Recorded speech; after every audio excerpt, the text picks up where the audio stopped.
Cheers, everyone. Welcome back to another episode of my pathetic life as a homeowner. Progress and maintenance, as it always is. Progress and maintenance. This video is gonna focus on my Xterra, Nissan Xterra 2006 with roughly 135,000 miles on it. Now, I call it a COVID vehicle. Sounds stupid, but I don't know if this is a thing, but this might be a thing in the world that we live in. I don't even know what year it is. It's what, August 2022, obviously like 3 years after this pandemic. And why do I keep referring to it as a COVID vehicle? There's a very simple reason. This used to be a daily for us, and with the pandemic taking effect to slow the spread for 2 weeks, it turned into a car that's just literally sat in my driveway doing nothing. So if this Xterra basically has not been driven, I mean, it's been turned on to just keep the battery going, but it hasn't been driven a lot because of the whole pandemic. So it's literally sat in the driveway for roughly 3 years with some mild use. And now recently, sorry about the backlighting. Recently, I decided to put the old girl to work. I was gonna do a dump run, pile into that trailer over there and do a dump run. And this thing just went crazy. Like, it literally shot a bunch of fucking check engine lights. It stalled out on me 3 times in the course of a drive. And I'm like, man, this thing's been neglected. And it hasn't even been neglected. It's just, it needs some fucking TLC, long story short. So, what am I doing? First things first. Well, let me just start off by saying this thing spit out code PO345, which is a crankshaft position sensor, which caused it to stall out on the road, which sucks. But you managed to get it home after some babying and petting and whatnot. But anyways, 345 is solved. That's another video. That's super simple. But now I'm at a code PO301.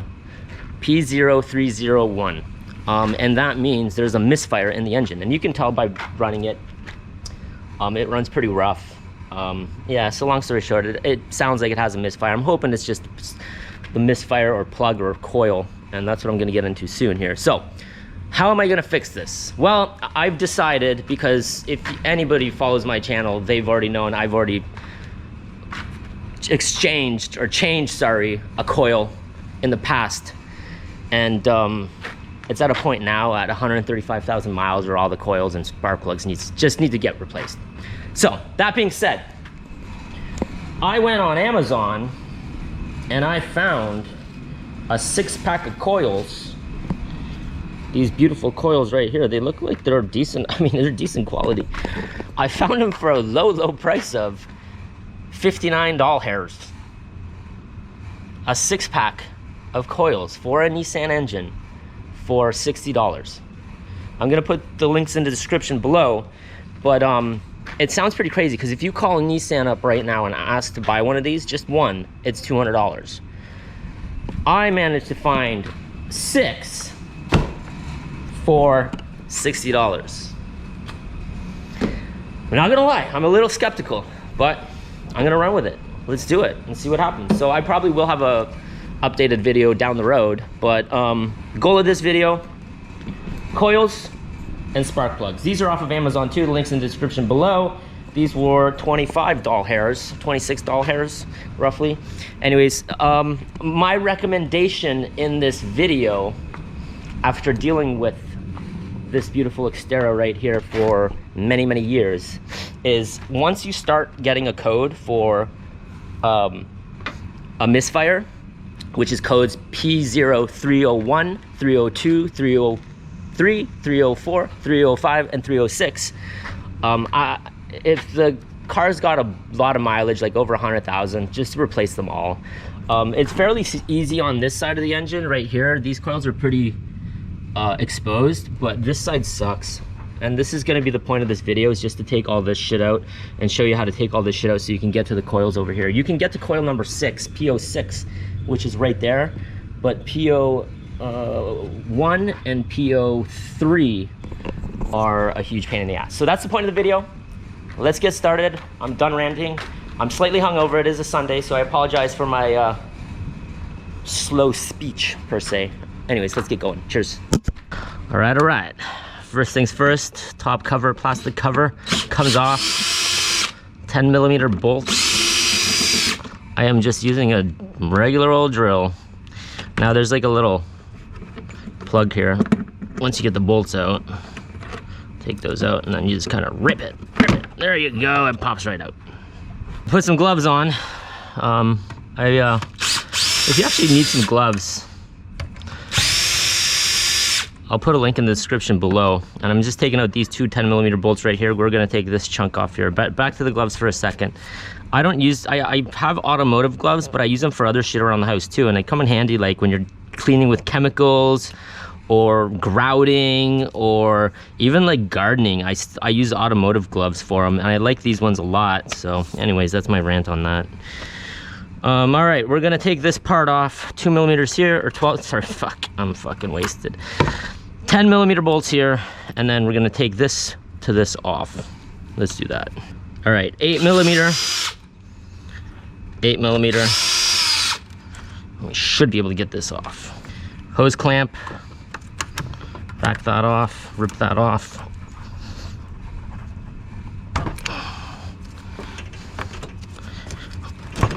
Off. Watch that terminal. Off, off, off.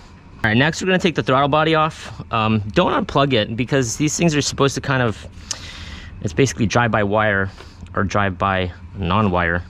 Anyways, long story short, if you unplug it, you might have to go through some steps to reset it, so you don't need to unplug it. Just unbolt it here. I'm using an Allen key or an Allen bit. I don't know what size it is, to be honest with you. I'm all mixed up with my Allens. Find something that works. Oh, this one's stripped. That one's stripped. All right, throttle body's off. I'm gonna give you a pro tip. Make sure you get the right size Allen for that. I'm gonna try to, actually it looks like a, heck, it's not an Allen, sorry. It's not an Allen, it's a freaking, I'm using an Allen right now, obviously. But it's Torx. And I think it's a number 25. Anyways, I stripped the shit out of one of these, and I'll show you a picture of that. And then I had to drill it out, which was a massive pain in the ass. Anyways, throttle body's off, just hang there. Next, some 12mm right here and right here, taken off.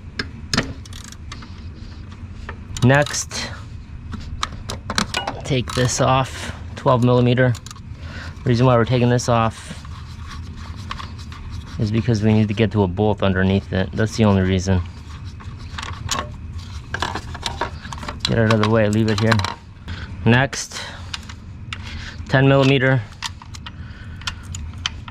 10mm, 10, 10. There's one in the very back here. I'm gonna take that harness off next.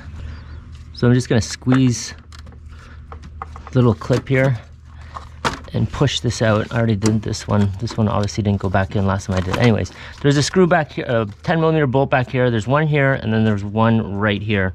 And then after that, get these out. And the whole plenum should come out. Next, let's unclamp some hoses here. This one.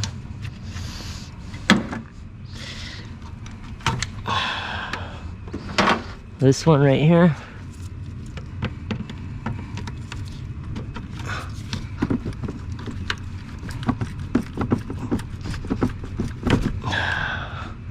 I did disconnect this connector here. I didn't disconnect the connector, but I took it off of the bracket.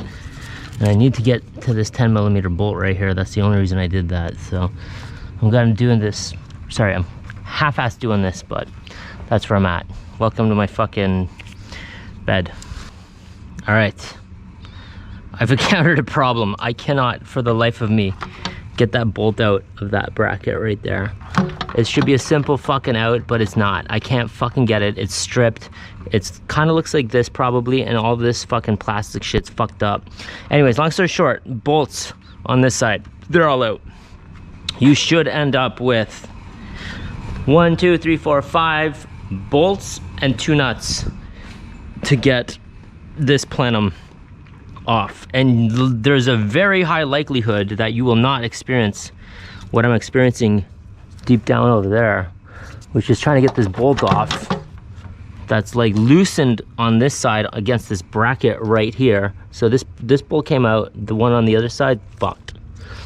Anyways, so now I'm fucking dealing with this. I'm gonna fucking try to fucking hammer this over as much as I can to get to, I already took this fucking coil out. I'm not sure if I'm going to be able to take coil 2 out, or sorry, coil 3 technically on paper, coil 3, but I'm going to try to do it right now. So let's get at it. So I have enough room to get the first spark plug out using just a ratchet. I don't know about number 2, we'll see what that happens. But number 1's easy. Sorry, number 3 is gonna be the problem. What a fucking mess. Don't park these things in the fucking sun. This is the problem. Everything's getting fucking brittle.